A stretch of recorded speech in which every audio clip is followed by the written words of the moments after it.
Bien-aimés dans le Seigneur, Shalom. Que grâce et paix vous soient données de la part du Dieu notre Père, par Jésus-Christ notre Seigneur et Sauveur. Grande est ma joie de vous savoir nombreux pour poursuivre notre enseignement sur comment réussir dans la vie. Aujourd'hui, nous allons voir comment réussir dans la vie. Comment réussir dans la vie? Comment améliorer la qualité de notre vie? Bien-aimés,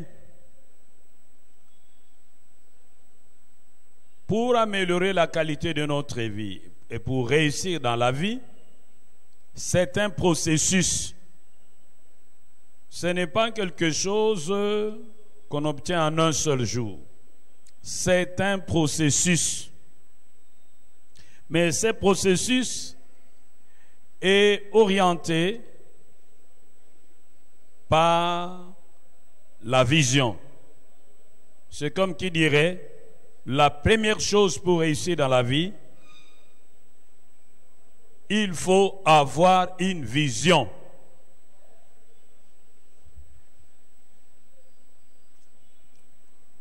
Un homme de vision, c'est un homme qui, devant les difficultés, ne se résigne pas, ne verse pas dans le fatalisme. Il ne se plaint pas, il ne se révolte pas, il ne croise pas le bras. Il n'attend pas que Dieu fasse à sa place ce qu'il est capable de faire lui-même. Mais devant les difficultés, un homme de vision cherche les solutions. Il bouge. C'est très important.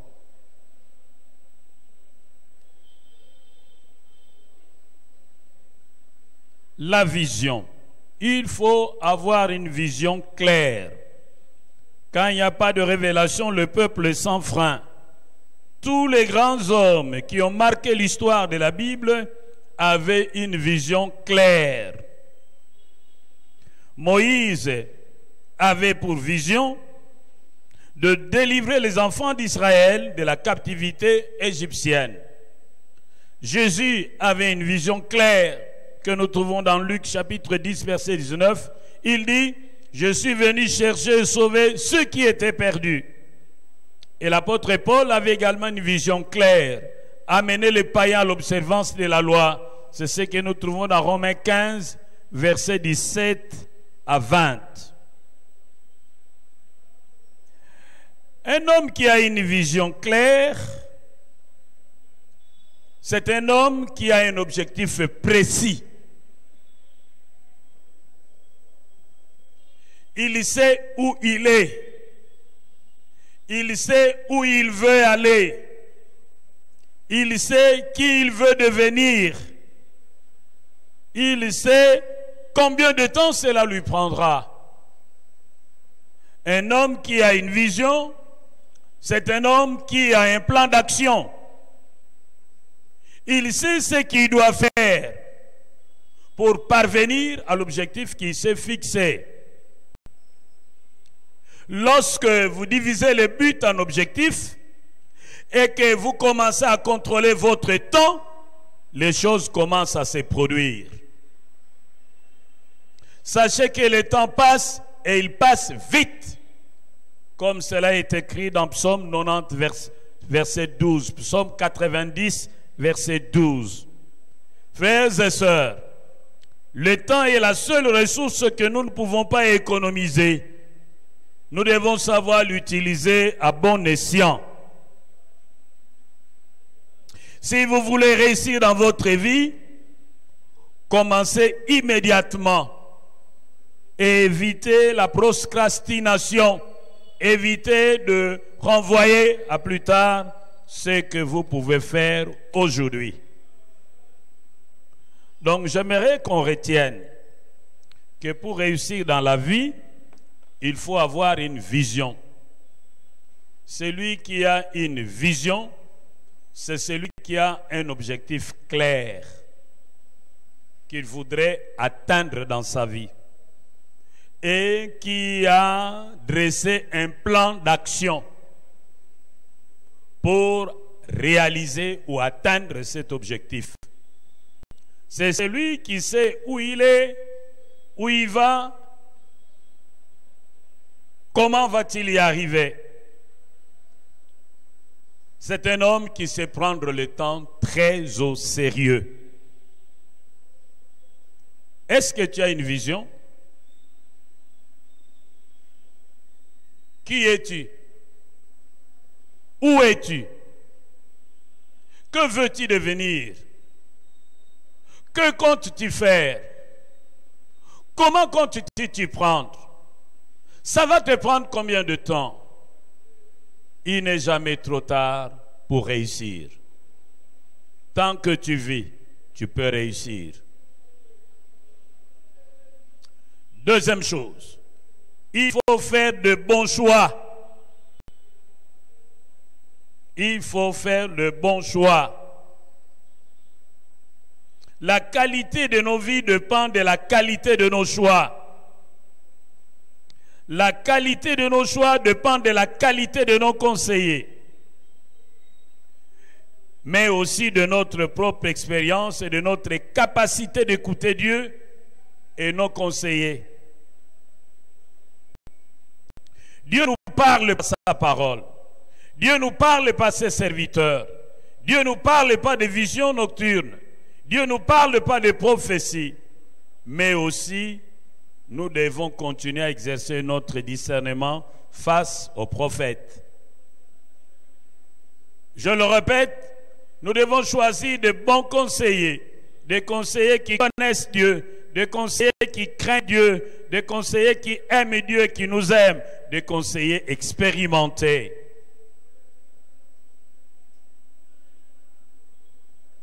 Mon frère, ma soeur, Dieu est le meilleur conseiller. Et dans le psaume 32, verset 8, il dit qu'il est prêt à nous instruire, il est prêt à nous conseiller, il est prêt à nous montrer la voie que nous devons suivre. Si seulement si nous sommes vrais et sincères à chercher sa volonté, il guidera nos pas. Dis-moi qui te conseille et je te dirai qui tu seras demain. Oh, que Dieu nous donne une oreille exercée pour que nous puissions l'écouter comme écoutent les disciples.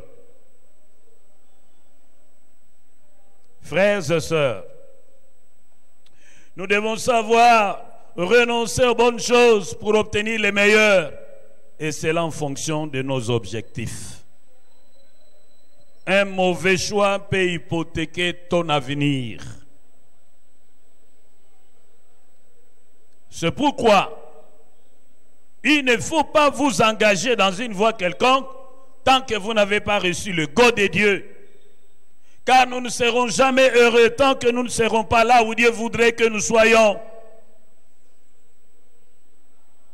Évitons de faire comme si, évitons d'agir par imitation aveugle, mais faisons ce que Dieu nous demande de faire. Ne faisons pas les choses parce que tout le monde le fait, mais faisons les choses parce que Dieu nous convainc de le faire. Bien-aimés, ma question est celle de savoir qui t'a amené là où tu es.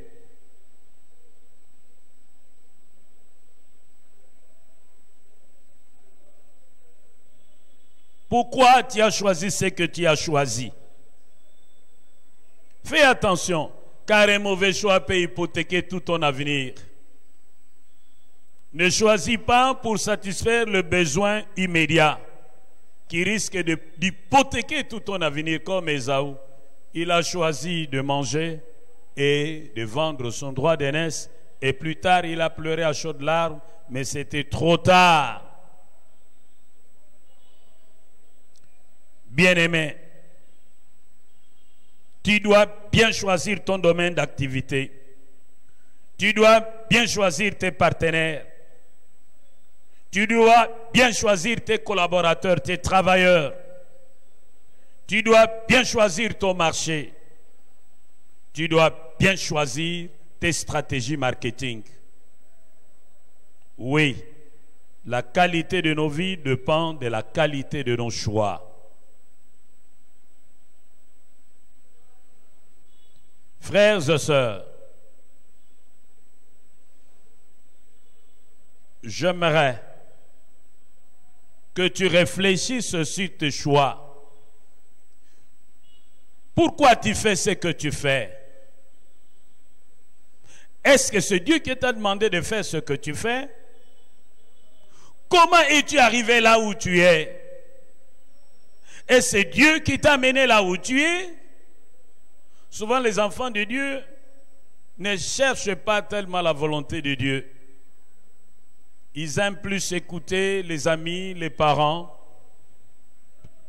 et s'engagent dans des voies sans avoir consulté Dieu, jusqu'à ce qu'ils rencontrent des problèmes. Alors ils essaient de demander Dieu de le rejoindre. Dieu ne viendra jamais te rejoindre là où il ne t'a pas amené. Dieu ne viendra jamais te rejoindre là où il ne t'a pas envoyé. C'est pourquoi avant de t'engager, réfléchis. Pour réussir, tu n'as pas besoin d'aller en Europe. Pour réussir, tu n'as pas besoin d'aller en Amérique. Pour réussir, tu n'as pas besoin de te déplacer. Pour réussir, tu as besoin d'être là où Dieu voudrait que tu sois. Même si cet endroit est rocailleux, si c'est la volonté de Dieu que tu y sois, il est capable de le rendre fertile. Il peut changer le mal en bien par amour pour toi, parce que c'est un Dieu tout-puissant. Ne limitons pas Dieu. Je ne suis pas contre que les gens aillent en Europe. Je ne suis pas contre que les gens aillent en Amérique. Je ne suis pas contre que les gens aillent s'installer en Afrique du Sud. Je ne suis pas contre du tout. Mais ma seule préoccupation, c'est de savoir, est-ce Dieu qui vous envoie là-bas? Ou vous simplement vous voulez y aller pour rejoindre vos amis? Est-ce Dieu qui vous envoie là-bas? Ou vous voulez simplement y aller pour satisfaire la volonté de vos parents? Bien-aimés, pas un pas sans l'ego de Dieu. Dieu peut nous parler s'il voit que nous sommes disposés à l'écouter. Oui, la qualité de notre vie dépend de la qualité de nos choix. C'est pourquoi ne prenons pas de décisions à la légère. Ne prenons pas les décisions sous l'émotion. Lorsque vous êtes fâché, ne vous décidez pas. Lorsque vous êtes trop content, ne vous décidez pas. Lorsque vous êtes trop triste, ne vous décidez pas. Lorsque vous avez peur, vous êtes angoissé, ne vous décidez pas. Attendez que vos émotions se tranquillisent, alors froidement, en toute lucidité, vous pouvez analyser les choses avec objectivité et rationalité et prendre une décision responsable.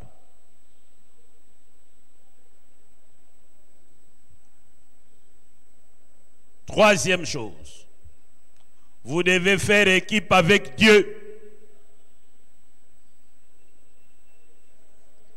Bien-aimés, dans la vie, il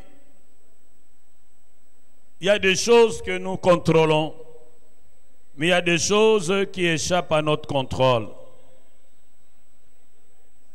Et dans le livre d'Ecclésiaste, chapitre 9, verset 11, la Bible dit que notre réussite ne dépend nullement de nous seulement. Notre réussite ne dépend pas de notre agilité. Notre réussite ne dépend pas de notre bravoure. Notre réussite ne dépend pas de notre sagesse. Notre réussite ne dépend pas de notre intelligence. Notre réussite ne dépend pas de notre érudition. Au-delà de tous ces éléments qui méritent d'être pris en compte et pas négligés, mais au-delà de ces éléments, il faut prendre en compte ce qu'on appelle le temps et les circonstances. C'est important pour réussir d'être agile. C'est important pour réussir d'être brave, d'être vaillant. C'est important pour réussir d'être sage. C'est important pour réussir d'être intelligent. C'est important pour réussir d'avoir tous ces éléments. Mais au-delà de ces éléments, sachons qu'il y a des choses qui échappent à notre contrôle, à savoir le temps et les circonstances. Lorsque le temps et les circonstances jouent à notre défaveur, quel que soit ce que nous aurons fait, nous allons échouer. Mais il n'y a qu'un seul qui peut changer le temps et les circonstances, c'est le Dieu d'Abraham, le Dieu d'Isaac, le Dieu de Jacob. C'est ce que nous lisons dans Daniel chapitre 2 verset 21. Et dans Romains 8 verset 28, il est dit qu'il fait concourir le temps et les circonstances en faveur de ceux qu'il aime. Car nous savons du reste que toute chose concourt au bien de ceux qui aiment Dieu, de ceux qui sont appelés selon son dessein. Et pour que Dieu fasse concourir le temps en ta faveur, tu as besoin de faire équipe avec lui.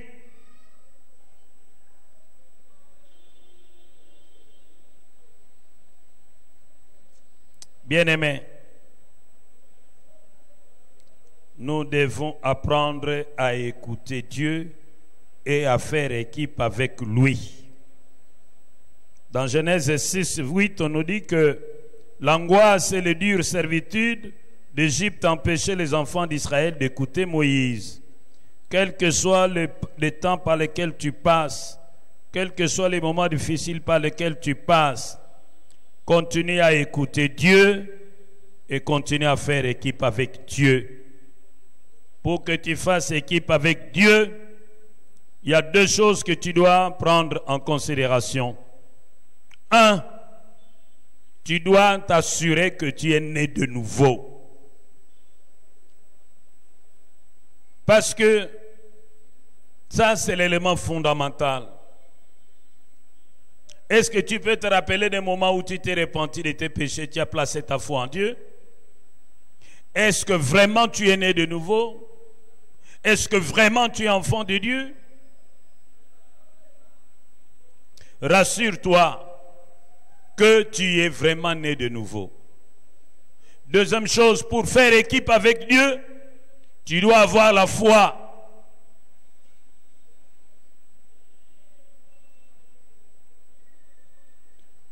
La Bible dit, sans la foi, personne n'est agréable à Dieu. Et lorsque nous lisons les Écritures, je vous donne le devoir de lire tous les livres de Marc, tous les miracles que Jésus a opérés étaient fondés sur la foi. Il vous sera fait selon votre foi. Avoir foi en Dieu, c'est s'appuyer sur lui. Avoir foi en Dieu, c'est compter sur lui. Avoir foi en Dieu, c'est s'attendre qu'il intervienne en notre faveur. Et celui qui a foi en Dieu, cette foi affecte son langage. Il n'a pas un langage négatif. Cette foi affecte sa manière de penser. Il n'a pas de pensée négative. Cette foi affecte son attitude. Il n'est pas troublé, il est calme. Il n'est pas agité.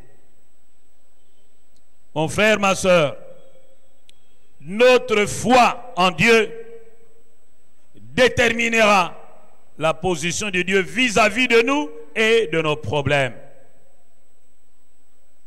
Nous ne pouvons pas nous attendre à voir Dieu agir dans notre vie si nous doutons de lui.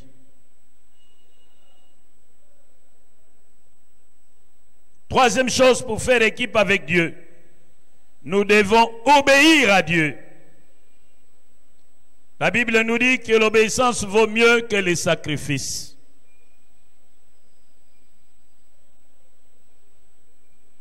L'obéissance vaut mieux que les sacrifices.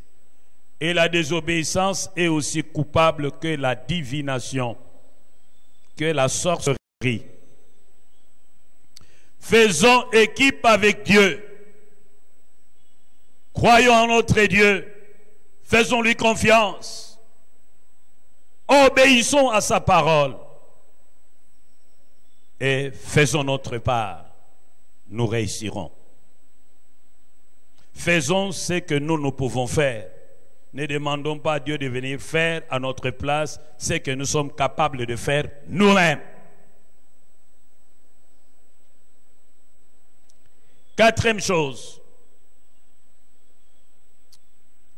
pour réussir dans la vie, il faut traiter les pesanteurs spirituels. Il faut traiter les pesanteurs spirituels. Ici, c'est la question de traitement de fondement, question de traitement de racines, question de délivrance spirituelle. Nous devons traiter les fondements, les mauvaises racines qui nous portent, qui nous placent sous des condamnations, qui nous placent sous des réclamations, qui nous placent sous des lois établies, qui nous placent sous l'autorité des hommes et des femmes fortes, qui nous placent sous des malédictions transgénérationnelles, qui nous placent dans des prisons sataniques. Nous devons traiter toutes ces pesanteurs. C'est très important. Tant que nous n'aurons pas traité ces pesanteurs, nous serons semblables à un véhicule avec traction qui se trouverait dans la boue, mais les châssis complètement par terre. Nous allons accélérer, nous allons tout faire, nous n'avancerons pas. Il nous faut traiter toutes ces pesanteurs spirituels. C'est très important. Si vous n'êtes pas libre, vous ne ferez pas de progrès. Il n'y a pas de progrès sans liberté. Il faut que les liens soient coupés, que les prisons soient brisées, que toute servitude soit arrêtée, que les esprits méchants, les esprits de contrôle soient renversés et réduits à l'impuissance, que les autels négatifs qui vous réclament soient réduits au silence. C'est très important. La question que je vous pose, essayez de savoir, est-ce que vous connaissez les racines qui vous portent? Connaissez-vous la maison de votre père? Connaissez-vous la maison de votre mère? Avez-vous eu le temps de leur poser des questions sur votre famille? Avez-vous eu le temps de demander à Dieu de vous révéler les choses cachées, des choses que vous ne connaissez pas, mais qui agissent en votre défaveur? Avez-vous déjà été reçu par un serviteur de Dieu pour une séance de délivrance? Et il n'y a pas de progrès sans liberté spirituelle. Cinquième élément. Il faut un travail persévérant. Dans Proverbe 14, verset 23, la Bible dit: tout travail procure l'abondance, mais les paroles en l'air ne mènent qu'à la disette. Tout travail procure l'abondance, mais les paroles en l'air ne mènent qu'à la disette. Dieu n'a pas promis de bénir nos paroles, mais les travaux de nos mains. Il faut travailler. Il faut travailler. Il faut travailler. Il faut apprendre un métier qui puisse vous permettre de vous rendre utile à la société, de vous prendre en charge. Tout le monde ne peut pas faire l'université. Le diplôme n'est pas une fin en soi. Il y a des gens qui ont des diplômes d'université mais qui ne sont nulle part dans la vie. Ce qui est important, c'est d'apprendre un métier qui puisse vous permettre d'être autonome et d'être utile à votre société. Malheureusement pour nous ici au Congo, les métiers sont négligés. Presque toutes les écoles professionnelles qui fonctionnaient autrefois sont devenues l'ombre d'elles-mêmes. On parle de l'Institut technique industriel de tel endroit, mais lorsque vous y allez, tous les ateliers mécaniques, ateliers d'électricité, ateliers d'ajustage, ateliers de plomberie, tout ce que les Belges avaient laissé, il n'y a plus rien. Mais nous bénissons le Seigneur parce que depuis un certain temps, grâce à la coopération technique, le ministère de l'enseignement primaire et professionnel, commence à réhabiliter ces écoles. Bien-aimés, les petits métiers sont utiles. Il y a des licenciés en histoire, des licenciés en géographie, des ingénieurs en polytechnique, des électriciens, des électromécaniciens qui sont au chômage. Mais il est rare de voir des maçons au chômage parce que le Congo, c'est un chantier.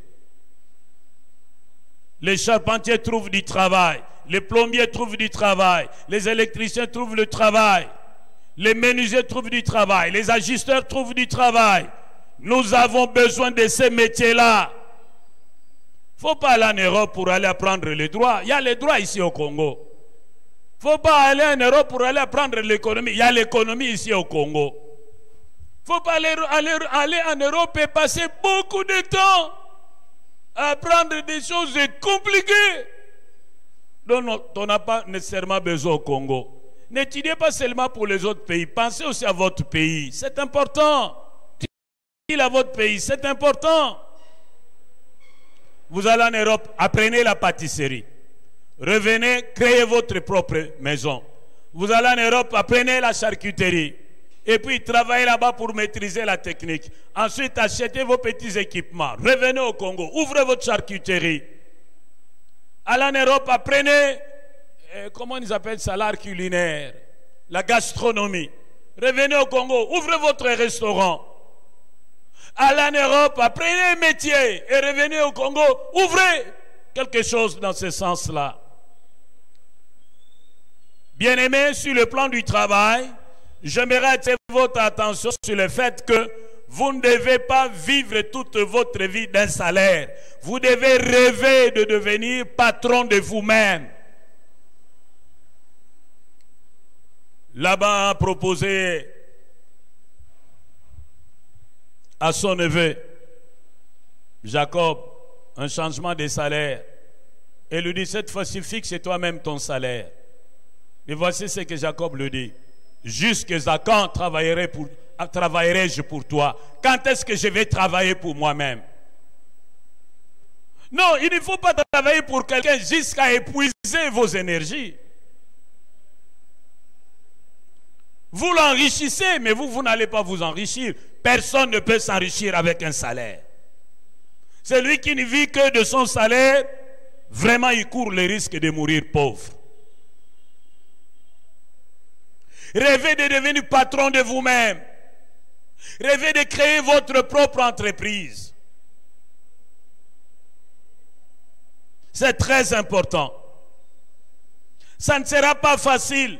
Il y aura des difficultés. Mais tenez bon. Finalement, vous réussirez. N'attendez pas de réunir tous les moyens pour commencer. Commencez avec les moyens d'abord. Commencez petit et pensez grand.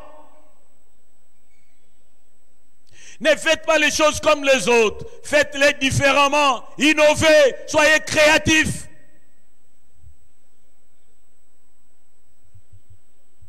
Bien-aimés, je parle d'un travail persévérant et un travail de qualité. La persévérance exige l'espérance qui est une attente réaliste et assurée que le meilleur arrive. Celui qui est persévérant ne cède pas au découragement, ne cède pas au désespoir. Bien-aimés, vous devez être animés par le souci d'un amour du travail efficient, un travail efficace. Lorsque je parle de l'efficience, c'est le souci de bien faire les choses. Lorsque je parle de l'efficacité, c'est le souci de faire ce qu'il faut. Ne faites pas des études, une carrière. Le diplôme n'est pas synonyme de réussite. Mon frère, ma soeur, ceux qui lâchent ne gagnent pas. Ceux qui gagnent ne lâchent pas. On ne peut pas s'enrichir avec les salaires. Montez vos affaires. Depuis un certain temps, il y a un nouveau type d'affaires qui a vu le jour, qu'on appelle le marketing des réseaux. Et dans le cadre du marketing des réseaux, il y a un mouvement qu'on appelle FFG, qui vise deux objectifs. Aider les gens à avoir une bonne santé. Parce que si vous n'avez pas une bonne santé, vous n'avez rien, vous êtes perdu. Lorsque vous perdez la santé, vous avez perdu quelque chose. Et en même temps, on vous aide à faire le business. C'est très important. Et même dans le domaine des affaires, lorsque vous choisissez un domaine d'activité qui garantit aux gens la santé, c'est-à-dire soins médicaux, bien manger, ce sont des domaines qui sont toujours porteurs. Alors, grâce au marketing des réseaux, vous préservez votre santé, mais vous faites aussi les affaires. Si vous avez besoin de renseignements là-dessus, vous pourrez m'appeler. Oui, vous connaissez nos coordonnées. Vous pouvez entrer en contact avec nous. Nous vous expliquerons comment vous pouvez vous impliquer dans le cadre des activités de marketing de réseau. Mon souci est le suivant. Que vous compreniez une bonne fois pour toutes qu'il est dangereux de vivre seulement de son salaire. Il faut penser faire quelque chose qui vous rende autonome.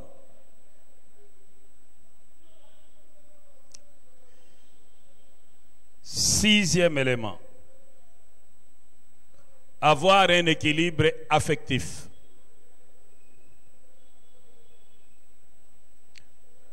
Si vous voulez réussir dans votre vie, mettez de l'ordre dans votre vie sentimentale. Efforcez-vous d'avoir une seule femme. Efforcez-vous d'avoir une sexualité disciplinée. C'est très important. Ne prenez pas la place de Dieu pour essayer de résoudre le problème de tout le monde. Évitez une hospitalité aveugle. Non. Ne traînez pas trop de charges après vous. Bien-aimés, aujourd'hui, je m'arrête à ces 6 conseils. Nous poursuivrons le reste à notre prochaine rencontre. La grande question est celle de savoir, après avoir écouté ces messages, quelle décision comptez-vous prendre? Pensez-vous que vous devez continuer à vivre comme vous vivez? Ou pensez-vous que vous devez changer votre manière de vivre, votre manière d'être au monde? Que le Seigneur vous bénisse.